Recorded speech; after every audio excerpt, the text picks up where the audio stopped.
Hello sir, आपण आता बघूया मार्क सॉफ्टवेअरमध्ये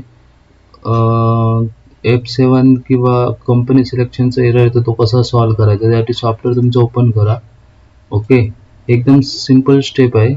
इथे तुम्हाला OTP व्हेरिफिकेशन विचारेल, तर मोबाईलचा OTP किंवा ईमेलचा OTP टाकून व्हेरीफाय करायचं आणि सबमिट करायचं. ओके, आता सॉफ्टवेअर लॉग इन करूया आपण.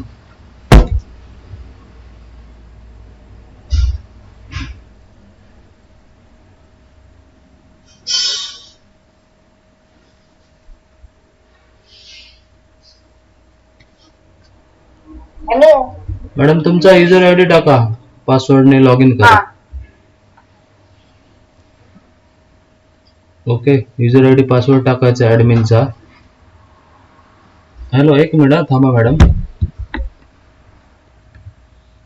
ओके, त्याच्यानंतर इथे बघा, आता तुम्ही कंपनी बघितलं तर एकदम लाईट दिसते बघा, डार्क नाही म्हणजे अनसिलेक्ट दाखवते. तुम्ही लॉग इन केलात तरी ते लॉग इन तुमचं काय होणार, सॉफ्टवेअर तुम्हाला हे बघा असं दाखवणार, एक्स्ट्रा कंपनी अनरजिस्टर म्हणून. ओके, इथे एक्झिट बटनला क्लिक करायचे. इथे दिलेलं बघा, change F7 key to call service provider. Exit बटनला एंटर मारायचं किंवा क्लिक करायची, तर परत तुमच्या कंपनीचं नाव येणार. ओके, जेवढ्या कंपनी आता ही कंपनी आता आपल्याला ऍक्टिव्ह करायची आहे, ज्याच्यासाठी तुम्ही कीबोर्डवरून F7 बटन दाबा. F7 बटन दाबलात इथे सगळ्या तुमच्या कंपनी येतात. इथे कधी कधी 2 कंपनी असतात, तर आणि त्याला अशी टिक मार्क केलेली असते बघा डावीकडे. 2 कंपन्या असतील तर वरच्याला स्पेस बार मारायचं कीबोर्ड आणि ती अनसिलेक्ट करायची आणि खालची 2 नंबरची कंपनी सिलेक्ट करायची. आता एकच आहे त्यामुळे खालचीच कंपनी सिलेक्ट करायची.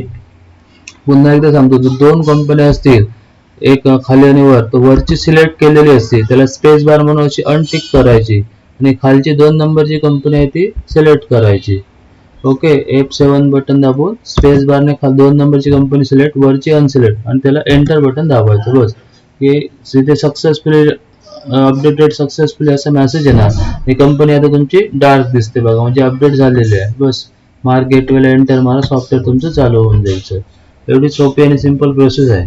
ओके, चालेल. ओके, झालं हा मॅडम ते. ओके, अशा प्रकारे सिंपल प्रोसेस करून घ्या.